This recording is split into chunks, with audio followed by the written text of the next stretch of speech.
Hartlike goeiemôre van my kant af, weer eens 'n wonderlike voorreg om so saam met u te wees en mag die Here ook vir ons ryklik saam seën.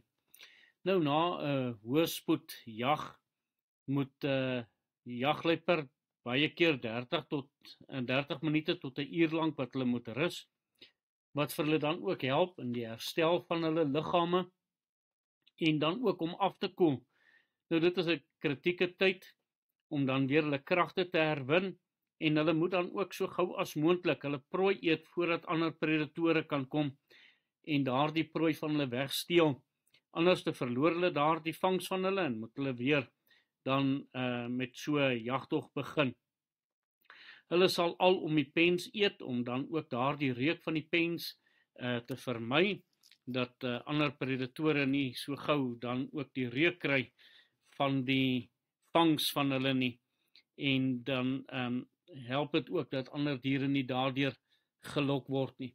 So wonderlik ook, en ek dink maar aan die woord jagluiperd, is dit nie vir nie dat hy amper so iets soos 'n luiperd genoem word, omdat hy so dan ook daardie rusperiodes en langtye wat hulle dan ook lê in 'n rus.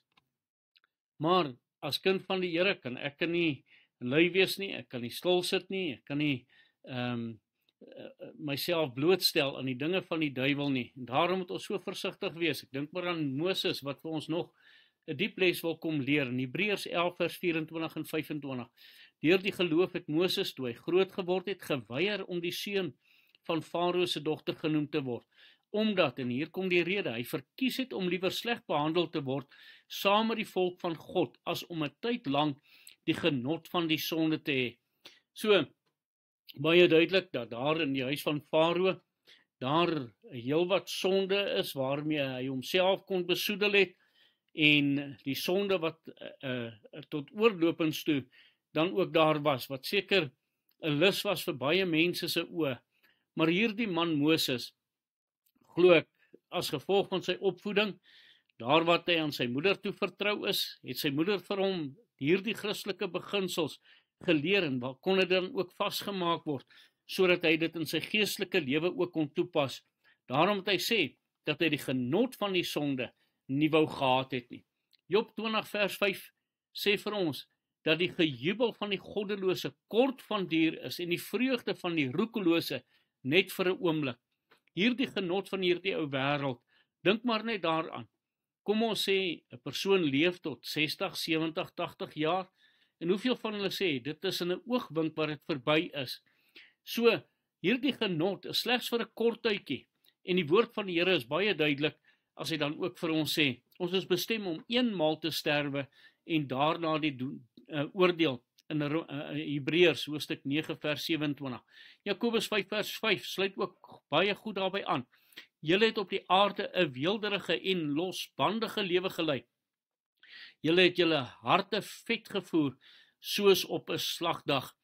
Hierdie waarskuwing wat hier uitkom, hoe daardie mens dan ook is, wat die dinge van hierdie ou wêreld soek, is dat hy, soos hierdie woord sê, 'n weelderige en losbandige lewe, soos 'n hart wat gevoer word, soos op 'n slagdag. Daardie oorwinning wat behaal word, en dan word dit gevier met allerhande dinge. En so is baie mense se lewens ook in lewensgevaar, omdat hulle die wêreld eerder lief het as die dinge van die Here.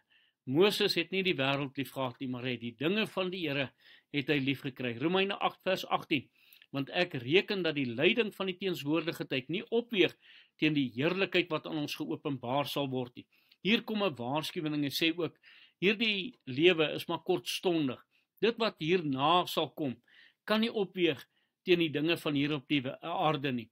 Dat daar meer heerlike dinge vir ons wag in die hemel, as hierdie ou bietjie genot, wat ons hier op die aarde moontlik kan geniet. Lukas 16 vers 25 mee af te sluit. Maar Abraham antwoord, kind, onthou dat jy jou goeie dinge in jou lewe ontvang het, en so ook Lazarus die slegte. En nou word hy getroos, maar jy ly smarte. Hier gaan dit nie oor sy rykdom en dinge wat hom in die hel laat beland het nie, maar omdat hy 'n liefde vir hierdie goed gehad het en nooit aan God gedink het, terwyl hy hier op aarde geleef het nie. Al daardie weelde en dinge geniet. Lazarus inteendeel het God gedien, en hy het miskien dan ook as 'n man met niks gesterf nie, maar hy die heerlikheid van die hemel kon ingegaan het. Elkeen wat waarlik weergebore is, sal die koninkryk van God sien, sê die woord van die Here. Daarom moet ons seker maak dat ons ook die weg van die Here sal wandel, dat ons hierdie dinge wat kortstondig is, een kant toe sal skuif, en dat ons die Here met volle oorgawe sal dien. Kom ons bid saam. Here, dankie vir die woord, help vir ons om ook in te sien, dat hierdie wêreld gaan verby, en sy dinge, maar u dinge bly ewig, en dat ons daaraan sal dink ook terwyl ons hier op aarde is. Amen.